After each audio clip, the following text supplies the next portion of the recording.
યુવા યુવતીઓ લગ્નથી કેમ દૂર ભાગે છે? લગ્ન ઝડપથી થઈ શકે એટલે મા બાપનું ટેન્શન ઓછું થાય એ માટે તમે કોઈ કોલમ લખો અથવા અઠવાડિયે તમે કોઈ વિચાર રજૂ કરો.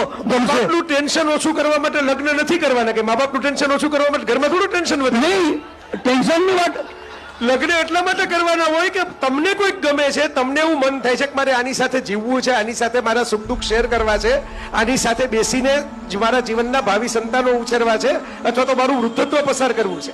આ પાયાથી વાત જ ખોટી છે કે મા બાપનું ટેન્શન કરવા પણ લગ્ન મામલો પેચીનો બની ગયો છે. લોકો લગ્ન દૂર કેમ ભાગે છે? પણ લોકો શું કામ ઋષિઓ લગ્નોથી દૂર ભાગતા હતા? આપણે એમ કહેશું કે શું કામ દૂર ભાગતા હતા?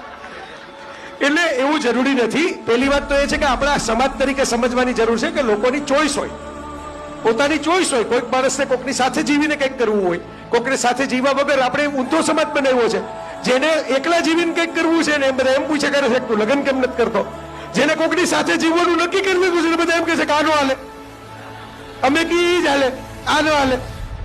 એટલે ગડબડો આ બધી શરૂ ત્યાંથી થાય છે. અને ખાલી ભારતમાં જ નહીં, દુનિયા આખીમાં ટ્રેન્ડ છે અત્યારે.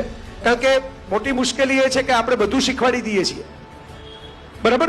ઉપગ્રહો, સેટેલાઇટ ટેકનોલોજી, આર્ટિફિશિયલ ઇન્ટેલિજન્સ બધું શીખવાડીએ છીએ, પણ એ ઇમોશન નથી શીખવાડતા કે માણસ સાથે કામ કેમ લેવું, રિલેશનશિપ ડેવલપ કેમ થાય. પાર્ટનર પસંદ કરે ત્યારે આપણી પાસે 50 પ્રોબ્લેમ હોય છે. કામો ન ચાલે, આવી